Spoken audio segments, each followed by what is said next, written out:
इसलिए कि आवाज उठाने का हक हमारे संविधान ने दिया है, हमारे कानून ने दिया है। आज भी आवाज नहीं उठाओगे तो तुम्हारी आवाजों को बंद कर दिया जाएगा। आज हालात कुछ ऐसी बनाई जा रही है जिन हालात की बुनियाद पर मुल्क में अक़लियतों को और जो दबे कुचले समाज हैं हिंदुस्तान में, उनके लिए बहुत सारी तकलीफें और दिक्कतें पैदा हो रही हैं। हिंदुस्तान एक डेमोक्रेटिक कंट्री है, आजाद जमहूरिया। और एक डेमोक्रेटिक कंट्री के अंदर हर समाज को बराबरी का हक होता है। हमारे जो हिंदुस्तान के संविधान है, हिंदुस्तान का जो दस्तूर है, कॉन्स्टिट्यूशन, उसकी तमहीद भी आप पढ़ेंगे तो तमहीद बराबरी और मसावात की बात करती है, इंसाफ की बात करती है, जस्टिस की बात करती है। तो हमारे हिंदुस्तान के संविधान में सबको बराबरी भी दी गई है और सबके साथ इंसाफ करने की गारंटी भी दी गई है। लेकिन अफसोस होता है जब हुकूमत की कुर्सियों पर ऐसे लोग बैठ जाते हैं जिनके दिमागों में बेईमानी होती है, तो फिर वो ना संविधान का लिहाज करते हैं और ना ही ऐसे लोग समाज के अंदर रह रहे लोगों के हक को पहचानते हैं। ये वतन अजीज भारत जो हमें अपनी जान, अपने माल से ज्यादा प्यारा, क्या इस वतन की आजादी के लिए हर समाज ने कुर्बानी नहीं दी? क्या इस वतन की आजादी के लिए तमाम मज़ाहिब के लोग मिलकर नहीं लड़े?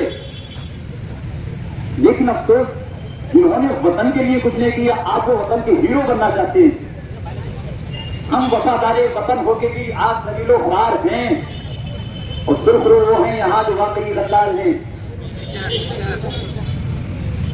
बड़े तारीख हिंदुस्तान की आजादी की, हम हिंदुस्तान में किराएदार नहीं है, अल्हम्दुलिल्लाह यहाँ के बाशिंदे हैं, बराबरी के हकदार हैं। गुलशने हिंद को शोरों से बचाना होगा, आशिक़े दुश्मन अदावत को बुझाना होगा और आज हुकूमतें की मुलव्विस फसादात ने तख्त से ऐसे सख्त नसीनों को हटाना होगा। आज जरूरत है हिंदुस्तान के अंदर जो हिंदुस्तान से वफादारी करने वाले, हिंदुस्तान से सच्ची मोहब्बत करने वाले ऐसे सारे समाज आगे आए। आगे बढ़ के कोई नाइंसाफियां हो रही हैं, अपनी आवाजों को बुलंद करें, इसलिए कि आवाज उठाने का हक हमारे संविधान ने दिया है, हमारे कानून ने दिया है। आज भी आवाजें नहीं उठाओगे तो तुम्हारी आवाजों को बंद कर दिया जाएगा। एक शायर ने कहा है, कुछ ना कहने से भी झिम जाता है एजाज़े सुखन, कुछ ना कहने से भी झिम जाता है एजाज़े सुखन और जुल्म सहने से भी जालिम की मदद होती है। इसलिए मेरे भाइयों, जालिम की मदद नहीं करनी है, जालिम के रास्ते को आसान नहीं होने देना है। जो लोग भी समाज में नफरतें फैला रहे हैं, ऐसी नफरतों के खिलाफ कल भी हिंदुस्तान मुत्तहिद था, आज भी हमें मुत्तहिद करके रखना है और इंशाअल्लाह कि तमाम अमन पसंद लोग जब मुत्तहिद होंगे तो किसी ने हिम्मत नहीं होगी हिंदुस्तान में नाइंसाफी करने की, हिंदुस्तान के अंदर नफरत की आवाज बुलंद करने की। अमन, भाईचारा, मोहब्बत, यही तो वो अनासिर हैं, यही तो वो चीजें हैं जो किसी समाज को मजबूत करती हैं। आज जरूरत है हिंदुस्तान में मोहब्बत की आवाज को बुलंद किया जाए, अमन की आवाज को, इंसाफ की आवाज को बुलंद किया जाए। अमन और इंसाफ होगा तभी वतन मजबूत होगा। आज मुल्क के हालात ऐसे हैं, किसी एक कम्युनिटी को टारगेट करने के लिए लोग नफरती बयान जारी करते हैं। चाहे दिन आप भी देखते मुसलमानों के खिलाफ कैसे नफरती बयान जारी होते हैं। कई मजहबी मकामात को टारगेट किया जाता है, कई मसाजिद पे टारगेट, कई मदरसों पे टारगेट और अब तो एक ऐसी वबा फैल गई जिसे देखो इसी काम पे लगा है। और अफसोस होता है हुकूमतें ऐसे लोगों का साथ देती है जो सरका परस्ता करते थे। मदारिस के खिलाफ पिटीशनें लगाई जा रही हैं कि कुरान की तालीम ना हो, हदीस की तालीम ना हो। क्या जो आजादी हमें हमारे संविधान ने दी तो वो आजादी हमसे छीन लोगे? नहीं, संविधान में वो ताकत है और हमें पूरा यकीन है हम खड़े होंगे संविधान को हाथ में लेके। इंशाअल्लाह कोई ताकत हमसे हमारा हक नहीं छीन सकती। हमारा यकीन है अपने वतन के संविधान पे। हम वो मुसलमान हैं जो अपने कानून पे भरोसा करते हैं। ये वो लोग हैं जो न संविधान को मानते हैं न कानून को मानते हैं, जो आज मुसलमानों के खिलाफ नफरत लाके एक समाज को टारगेट करने की कोशिश कर रहे हैं। तो हिंदुस्तान में लोग नहीं देखते माफ लिंचित हुई, कानून क्यों नहीं बनाती? पेश किया जाता है। अभी आपने सुना कि फ्लैग वर्शिप जो 1901 के अंदर बना, जो हिंदुस्तानियों का होता था, कोई आजादी से पहले क्या हुआ नहीं हुआ, लेकिन जब हमने ये हिंदुस्तान को करा लिया तो अभी स्वतंत्र सब मिलजुल के रहेंगे। कोई ऐसा माहौल पैदा नहीं होने देंगे कि दोबारा से काम तकसीम हो। लेकिन क्या करें, कुछ नफरती चिंटू चैन से बैठते नहीं, उनके अंदर खुजली बचती रहती है नफरत की, और उनका मिशन रात दिन यही रहता है कि ये अमन किसी तरह खत्म हो, ये जो फाइल हिंदुस्तान का है ये खत्म हो। ऐसे वक्त में हम किस चीज लगाएं, किसकी तरफ देखें? ऐसे वक्त में हमारी प्रशासन भी से तो होंगी, ऐसे वक्त में हमारी कोर्ट से होंगी, ऐसे वक्त में हमारी मीडिया जजेस से होंगी। आज उनकी बहुत बड़ी जिम्मेदारी है, बहुत बड़ी जिम्मेदारी है, और उन्हें अपनी जिम्मेदारियों को निभाना होगा। इस नाजुक वक्त में अपने वीर भारत को संभालना होगा, गुलशनी हिंद को शोलों से बचाना होगा, आतिशे तुमको अदावत को बुझाना होगा। अरे इस वतन के लिए हम अपनी नमाज दुआएं करें, अपने त्योहारों में दुआएं करें, ईदगाहों में जमा होते तो सबसे पहले अपने वतन की हिफाजत हुआ करती। प्रोग्राम का मुस्कुराता हमारा वतन रहे, तारों का जगमगाता हमारा वतन रहे, मुल्क से अंधेरा जहां लग कर दूर हो, उनकी खुशियों को फैलाता हमारा वतन रहे। तो हम तो तमन्ना कि हमारा वतन फूलों की तरह मुस्कुराए, लेकिन ऐसे मुस्कुराएगा कौमों को वापस लाया जाएगा। तो प्लीज जो वर्षिप एक्ट एक सभा कि 1947 में जो आदत की हालत में थी उसको वैसे ही रहने दिया जाए, अब उसके बारे में कोई नुक्ताचीनी अपने इख्तिलाफ पैदा नहीं किए जाए। लेकिन कुछ लोग कहते नहीं, हमें पुराना खंगालना है। तो अगर आप हिंदुस्तान का भी इतिहास में जाएंगे तो जो लोग अपने इतिहास की बात करते हैं उनसे पहले भी किसी का इतिहास है, उनसे पहले भी इतिहास है। अगर आप इधर में जाएंगे तो बहुत लंबा इतिहास है। और हम मुसलमानों का तो बुरी बात है, हमारे बाप सारी इंसानियत के बाद हजरत आदम अलैहिस्सलाम सबसे पहले से हिंदुस्तान तशरीफ लाए। तो हम तो मानते हैं सबसे पहले इस हिंदुस्तान में हम आए। तो आप कहाँ जाएंगे कि तारीख तो बड़ी लंबी है। अब आप हिंदुस्तान लोग बर्बाद चाहते हैं, आज ऐसे लोगों की लगामों को कसना होगा। वर्षिप एक्ट पेरेंट किया जा रहा है कि कानून खत्म किया जाए, मुसलमानों के इबादत खानों को छीना जाए, घरों को छीना। एक हमारी बड़ी मस्जिद के मसले में फैसला हुआ, जैसे में आस्था की बुनियाद पर एक अमन का माहौल कायम करने के नाम फैसला दिया। आप बताइए, पूरे हिंदुस्तान के मुसलमानों ने सुप्रीम कोर्ट के फैसले के सामने साया को नहीं झुकाया, क्योंकि हम जानते हैं कि सबसे बात इस वक्त सुप्रीम की होती है। हमें पता है मस्जिद हमारी थी, मस्जिद हमारी है, लेकिन सबसे बड़ी अदालत ने कह दिया तो हम वतन में लड़ना नहीं चाहते, फसाद करना नहीं चाहते। हमने सुप्रीम कोर्ट की आवाज पे लब्बैक कहा और हमने सब्र कर लिया और हमने हर चीज बर्दाश्त कर लिया। लेकिन इसे उम्मीद देना कि आगे तो जाके हालात संभलेंगे, किए गए बड़ी बड़ी बातें कि आगे अपना नफरतें नहीं फैली। मसला ज्ञानवासी का फिर वहीं आके उसके बाद कहते हैं कि अभी मसला की बात होगी, कहते हैं अभी तो हमारी तो मस्जिदों की लिस्ट है, सारी मस्जिदें छीनेंगे। कैसे हिंदुस्तान चलेगा? हमारे मीडिया के लोग यहाँ आए हैं, मीडिया की आज बहुत बड़ी जिम्मेदारी है। ये मीडिया वाले पूरी जिम्मेदारी से काम करते हैं, लेकिन इस वतन अजीज में कुछ मीडिया वाले ऐसे भी हैं जो पैसों में देख के सच्चाई नहीं दिखाते, सिर्फ झूठ दिखाया करते हैं। हम दुआ करेंगे अल्लाह इसे मीडिया वालों को समझ दे। मीडिया एक स्तंभ और सुकून होता है वतन का। मीडिया लड़खड़ाया तो वतन तो कमजोर होगा, इसलिए जो मीडिया है उसको अपनी जिम्मेदारी को समझना होगा। सलमान अली ने एक APS निकाल दिया, अभी कुछ भी कार्रवाई नहीं हुई, मीडिया घोषित कर दिया कि गिरफ्तार मौलाना। क्या कहेंगे सिवाय अफसोस के, और क्या कर सकते? इसलिए ऐसे मीडिया पे लानत है, ऐसे मीडिया पे जो बेकसूर मुजरिम बना के अदालत पहले खड़ा कर देता है। किसी को मुजरिम ठहराना न ठहराना किसका काम है? अदालतों का काम है। लेकिन आज जो मीडिया वाले अदालतें बन के बैठे हैं, इनके ऊपर सुप्रीम कोर्ट को नकील करना चाहिए। अरे किसान की छवि बिगाड़ना, उसको दहशतगर्द करार देना कोई मामूली चीज है? कोई भी मौलाना अल्हम्दुलिल्लाह हमारे समेत नहीं जो वतन के साथ गद्दारी करता हो। तारीख पर हिंदुस्तान इस बर्बाद कराने के लिए मदद कराने मुफ्तियों ने सिर्फ अपनी जानों के भी मजाज किए हैं। लेकिन तुम्हें तारीख नहीं पता, और तुम्हें पता क्यों होगी? क्योंकि तुम तारीख का हिस्सा ही नहीं हो। तुम तारीख का हिस्सा ही नहीं, इसलिए तुम्हें पता। तुम्हारी भी हम तुम्हारे लिए थोड़ा और अफसोस ही हो सकती है, हमें तौफीक दे।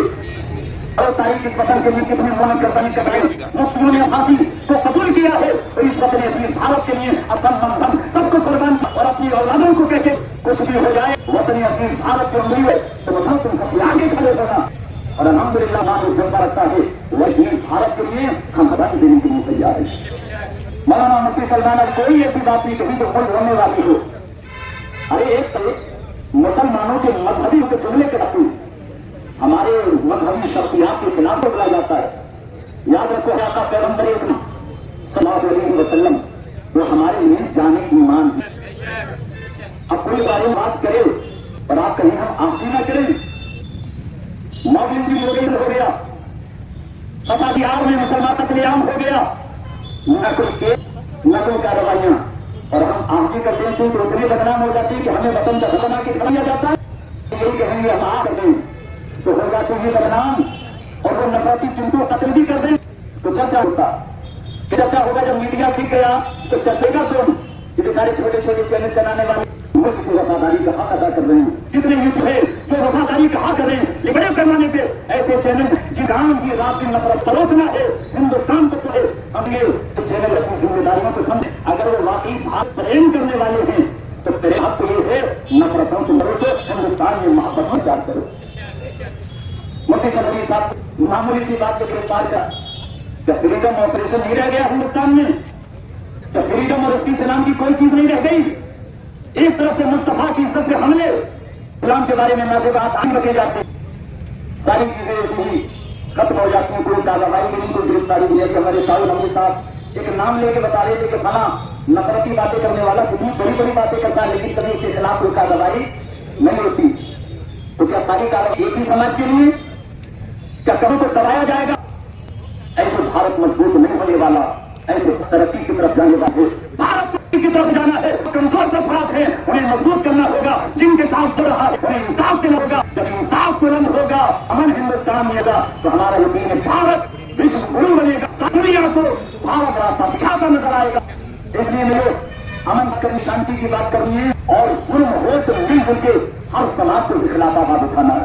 जो नफरत की बात करते हैं कार्रवाई और उस के अपने राय का कर दे तो उसके खिलाफ एफआईआर भी हो जाती है, एटीएस आती है, उसे उठा के भी ले जाती है, और वो कितना कानून का इंसान उसकी गिरफ्तारी हो रही है, फिर भी अपने फौज से कहता है कोई भी लॉ एंड ऑर्डर की सिचुएशन पैदा न होने पाए। ऐसे होते हैं सच्चे हिंदुस्तान में।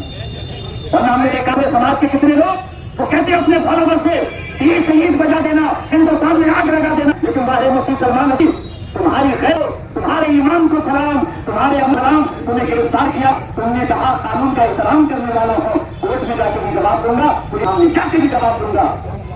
और हुआ कोर्ट में पेश किया गया, कोर्ट ने अल्हम्दुलिल्लाह उन्हें बेल भी दे दी है, लेकिन एक जगह से वो एफआईआर वहां के लिए ले जाए गए हैं, और हमें पूरा यकीन है कानून पर, संविधान पर और हमारे कोर्ट पर इंशाअल्लाह उन्हें इंसाफ मिलेगा।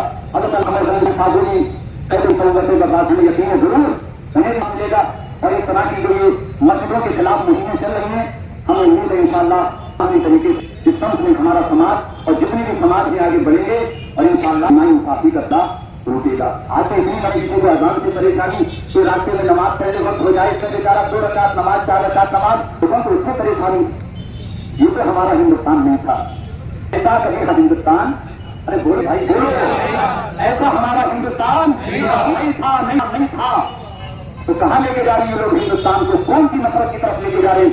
कैसी तरक्की है? हिंदू मुस्लिम सिख ईसाई बौद्ध जैन पारसी मोहब्बत से रहे हैं, कि तारीख है हमारी, दूसरे से प्यार करते हुए, एक दूसरे को इज्जत देते हुए, लेकिन कुछ लोग राजनीति ही नफरत की है, कुछ है ही नहीं उनके पास, तो मजबूर है बेचारे।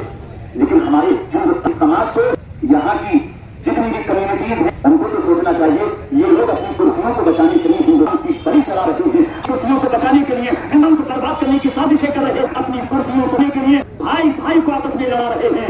इसलिए इस नफरत हिंदुस्तान को हम सब मिलकर बचाएंगे, इंशाअल्लाह खुशहाल होगा, भारत करेगा, मजबूत होगा। अल्लाह के हमारा हिंदुस्तान खूब तरक्की करे, भारत खूब आगे बढ़े, हम तो बड़े नाज से फख्र से सारे जहां से अच्छा हमारा मजहब नहीं सिखाता, आपस में बैर रखना, हिंदी है हम वतन है, समझ को आता हमारा वतन लगी।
राज